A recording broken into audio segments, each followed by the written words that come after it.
The desert air was warm with the fading heat of the day, the horizon glowing orange as the sun dipped behind the rugged Utah cliffs.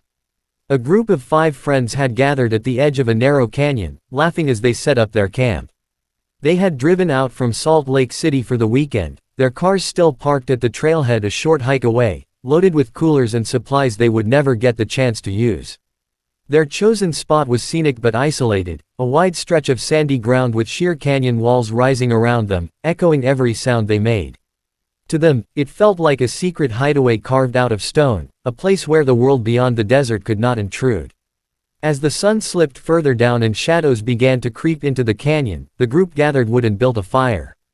Flames flickered against the red rock walls, and sparks floated upward into the growing dark. The smell of smoke mixed with the dry sage carried on the wind. They roasted food, told stories, and teased one another about getting lost in the maze of rocks around them. None of them admitted to feeling uneasy, but each was aware of how strangely the canyon carried sound. Even a quiet cough or the shuffle of a boot seemed to bounce back, doubled and distorted.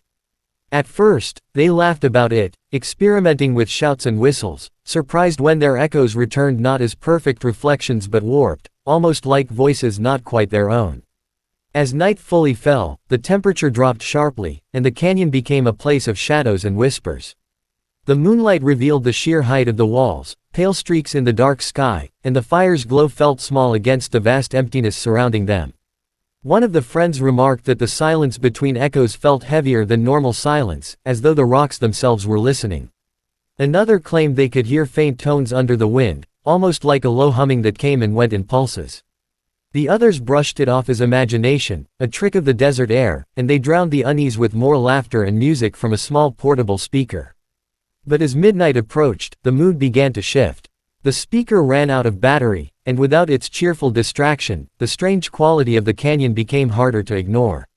The group noticed how their voices sometimes didn't come back as expected, as if the canyon swallowed the sound rather than reflected it. When one of them shouted a playful insult, the echo returned late and fragmented, words rearranged into something unintelligible. They stared at one another, unsure if they had all heard the same thing. Some laughed nervously, others grew quiet, scanning the dark crevices in the rock. The wind picked up, carrying with it a low, resonant moan that threaded through the canyon.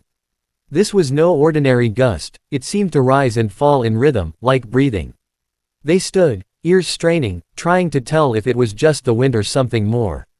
One of them insisted it was only the natural acoustics of the rock, shaped by centuries of erosion. Another whispered that it sounded like chanting.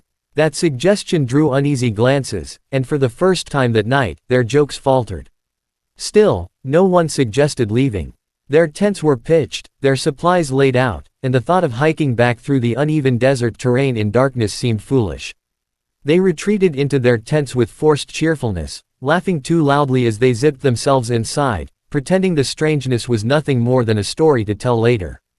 But sleep did not come easily. Each of them lay awake listening to the canyon. Sometimes it was silent, so quiet that their own breathing sounded too loud. Other times, faint noises drifted across the sand, footsteps that seemed too steady to be the shifting of animals, whispers that rose just above the wind, fragments of words that could never be fully understood. By the early hours of morning, the fire had burned down to glowing embers, and the moon hung pale over the canyon rim. The camp was quiet, the kind of stillness that feels wrong, as though holding its breath. Their vehicles remained at the trailhead, untouched. The tents still stood with their stakes secure, the sleeping bags spread neatly inside.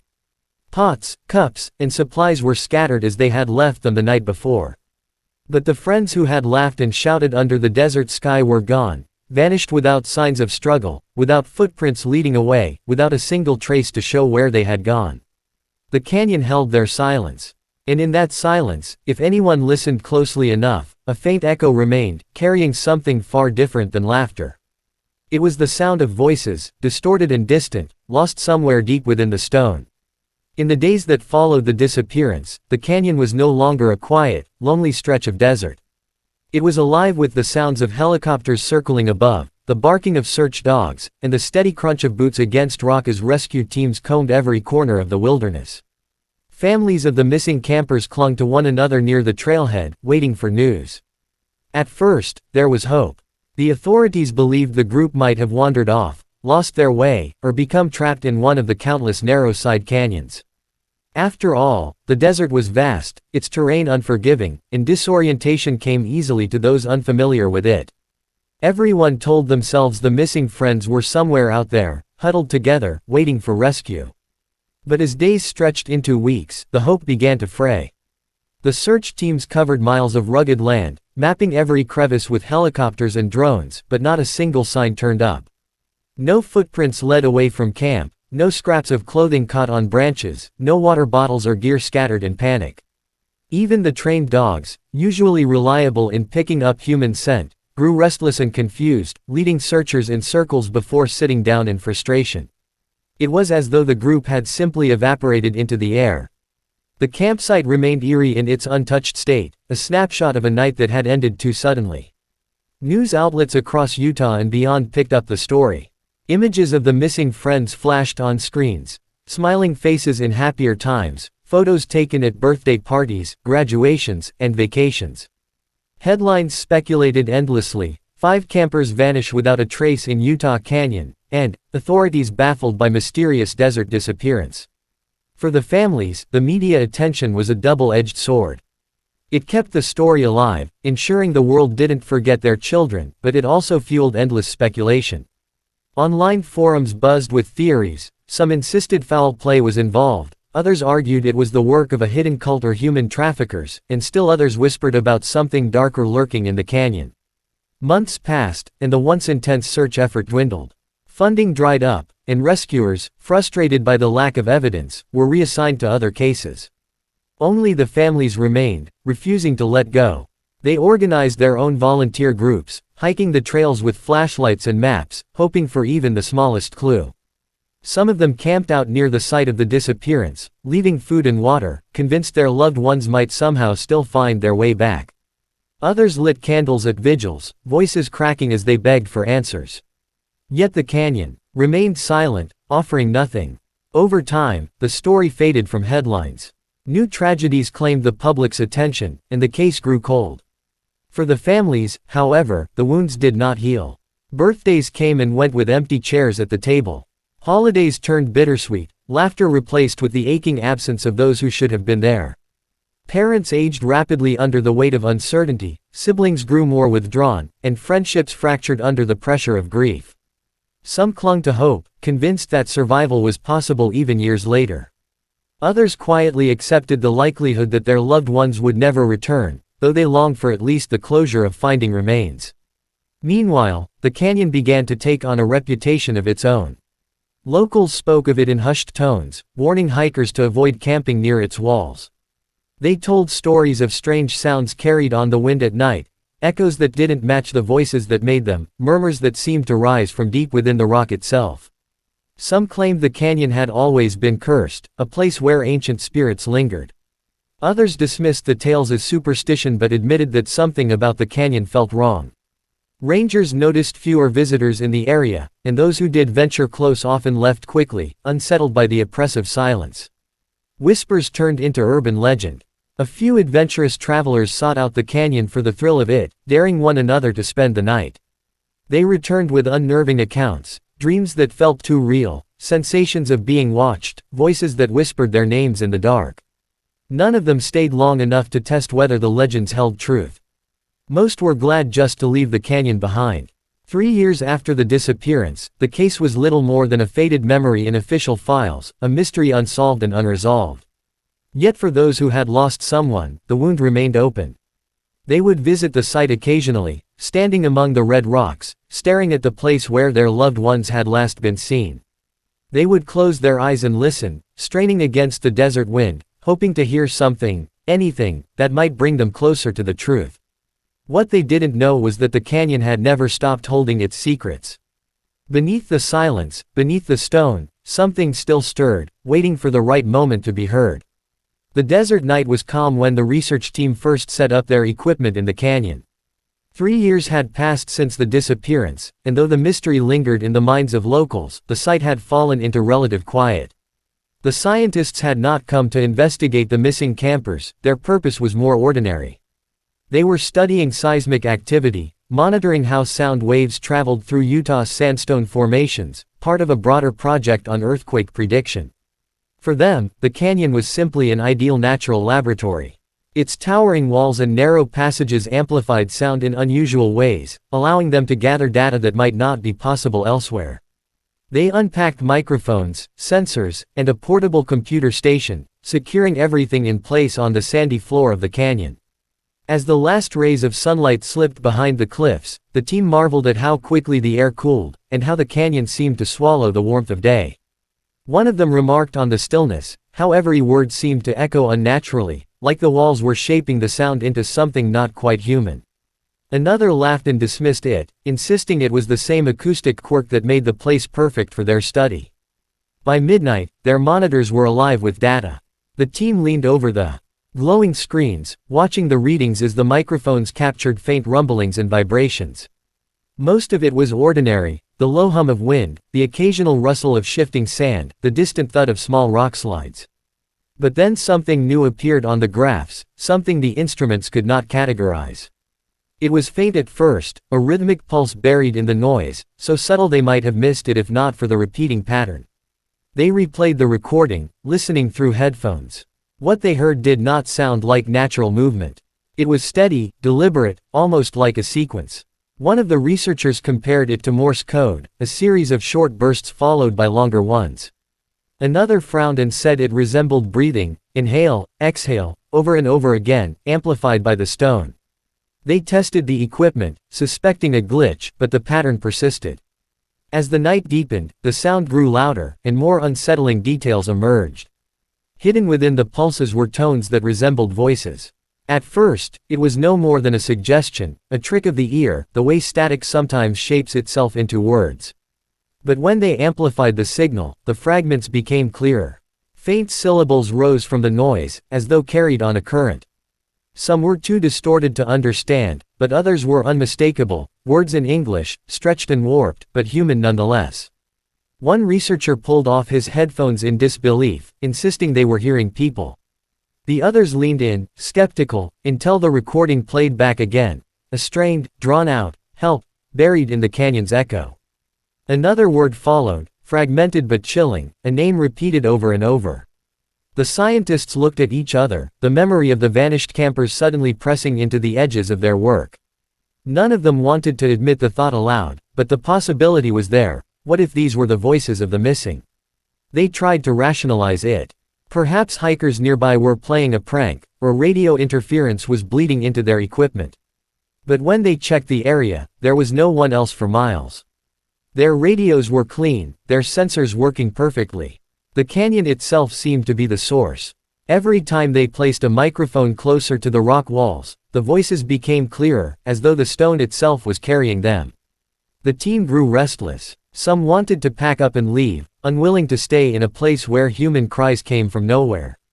Others were driven by curiosity, determined to keep recording. One of them, the most skeptical of the group, muttered that the canyon was playing tricks, amplifying old sounds trapped in its layers like fossils of noise. But another shook her head, pointing to the time stamps on the data. The sounds were not relics, they were happening in real time. By 3 in the morning, exhaustion set in, but no one could bring themselves to stop. The voices were stronger now, sometimes overlapping, sometimes breaking into anguished tones that made their skin prickle. They weren't just random words anymore. They were pleas, repeated over and over, sometimes breaking into screams that faded into the stone. The scientists huddled in silence, listening, unable to explain what they were hearing. The canyon, long thought to be empty and silent, had spoken at last. And its voice was not the voice of wind, nor of shifting rock. It was human, desperate, and impossibly alive. The scientists returned to the canyon the following evening, armed with more than just curiosity. The faint cries they had recorded the night before haunted them, pulling them back despite their unease.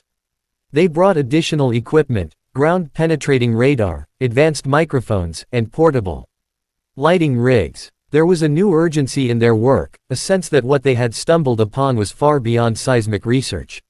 Something was hidden within the canyon, something that demanded to be found. The night was still, the desert moon hanging low as they descended deeper into the narrow gorge. Their headlamps cast long beams across the red stone, every shadow stretching into something menacing. The canyon seemed to breathe with them, carrying each crunch of their boots far ahead before throwing it back in warped fragments. When they paused, they could hear it, the same pulse they had captured before. This time it was not faint. It thrummed beneath their feet, a vibration running through the stone as though the ground itself had a heartbeat. They set up microphones along the canyon walls and began to record again. Almost immediately, the voices returned. They were clearer now, rising from the rock in broken sentences, distorted but undeniably human. The names of the missing campers echoed faintly, as if someone deep within the canyon still called for them. A chill passed through the group, each scientist recognizing that this was no longer an abstract mystery, it was personal. Determined to locate the source, they activated the radar. Beams penetrated beneath the stone, mapping hidden chambers below. The readings revealed something unexpected. A series of voids stretching under the canyon, narrow tunnels and hollowed caverns no one knew existed.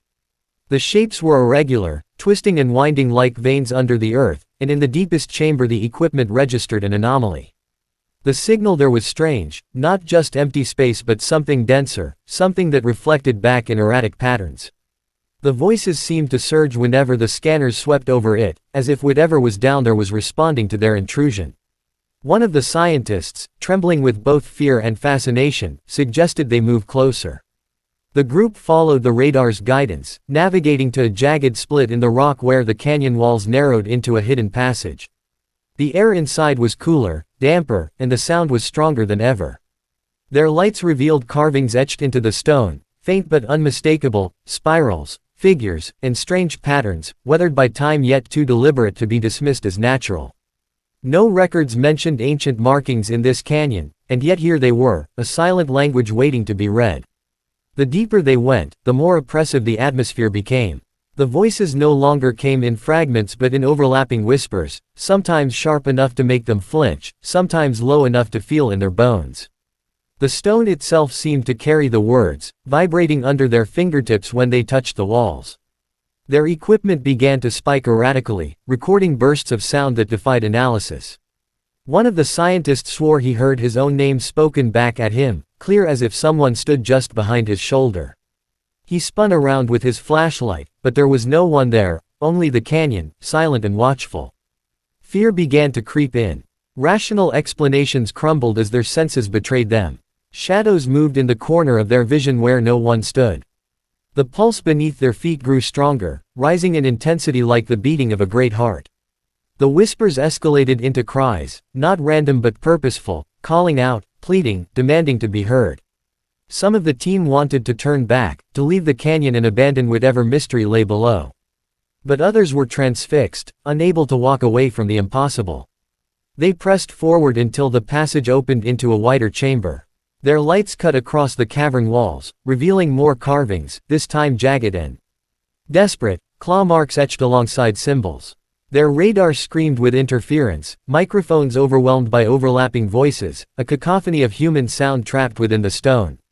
The team froze, caught between terror and awe, as the canyon seemed to call out to them directly. The realization came slowly, horrifyingly, the canyon wasn't just echoing sound. It was remembering. It had absorbed something, voices, lives, moments of desperation, and now it replayed them endlessly, a prison of stone.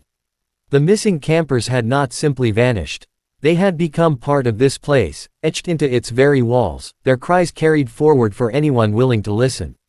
One of the scientists whispered that they should leave at once, but even as the words left his mouth, the canyon answered back, his own voice, repeated in perfect imitation, spoken from the darkness around them. At the end of the narrow chamber, the scientists stood frozen, their headlamps trembling in their hands as the walls seemed to breathe with sound. The voices no longer came as faint whispers or distorted fragments. They were a chorus now, rising and falling in waves, overlapping into a deafening plea that filled every crack and crevice of the stone. No single word could be made out anymore. It was as if hundreds of voices cried at once, desperate to be heard but trapped in a prison with no door. The team exchanged wide-eyed looks, each silently grappling with the same chilling realization: this was not an echo. It was a presence. They pushed deeper, drawn by both terror and compulsion. The chamber widened into a hollow cavern, its ceiling lost in shadow, its floor littered with remnants that made their stomachs tighten.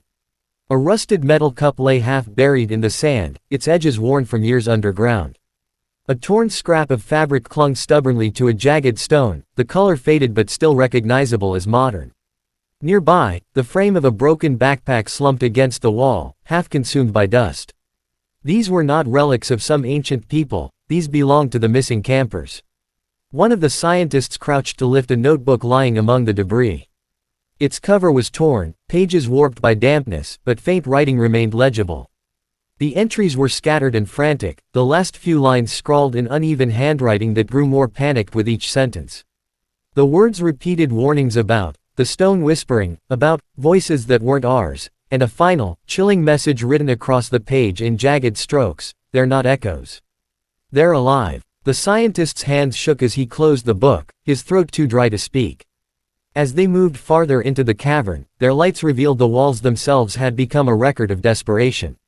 Claw marks raked across the stone, layered over one another, as if many hands had tried to dig their way out. Strange carvings appeared too, symbols unlike the ones in the outer passage, these rougher, etched with urgency.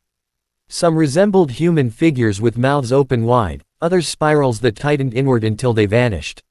The team stood in uneasy silence, the cries in their ears growing louder, as though the very act of discovering the chamber had awakened whatever lived within it. Suddenly, their equipment spiked. The microphones emitted high-pitched shrieks as the sound levels maxed out, forcing them to tear off their headphones. The radar flared with interference, its screen filled with jagged lines. Yet beneath the chaos, they could still hear it, voices not just around them but inside their heads, repeating their names, echoing their own words back at them a split second after they spoke. One scientist shouted for the others to stay calm, only for the canyon to shout the same command back. Mimicking his tone perfectly, but deeper, harsher, as though mocking him. Panic rippled through the group. Some scrambled toward the passage they had come from, desperate to leave, while others remained frozen, transfixed by the impossibility of it all. The cavern's cries swelled, becoming a roar of anguish that made the stone vibrate beneath their feet. Dust trickled from the ceiling, and the lights flickered under the strain of unseen energy. It felt as though the canyon itself was alive, an organism made of rock and memory, feeding on the voices of those who had entered and failed to leave. One of the scientists, trembling, whispered the question that lingered unspoken among them: were the campers still here? Not alive in any physical sense, but fused into the stone, their last moments trapped and replayed eternally. Perhaps the canyon consumed them, not with teeth or violence, but with sound, absorbing their fear, their cries, their very essence until they became part of it. The evidence lay everywhere, the belongings, the frantic writing, the clawed walls. But there were no bodies. Only voices. The team finally pulled themselves away, retreating through the narrow passage, their gear abandoned in their rush to escape. Even as they emerged into the open night air, the voices pursued them, echoing faintly from the canyon mouth until distance finally dulled the sound. They stood under the stars, shaken and silent, the desert wind cold against their sweat-dampened skin. None of them spoke of what they had truly seen, not yet. In their official reports, they would frame the phenomenon as an unexplained acoustic anomaly, something requiring further study. But privately, each carried the same truth: the missing campers had not simply vanished. They had been claimed by the canyon, their cries etched forever into the stone, waiting for others to stumble close enough to hear. And though the scientists escaped with their lives, they knew the canyon would never stop calling. It would wait, patient and timeless, ready for the next voice to join its eternal chorus.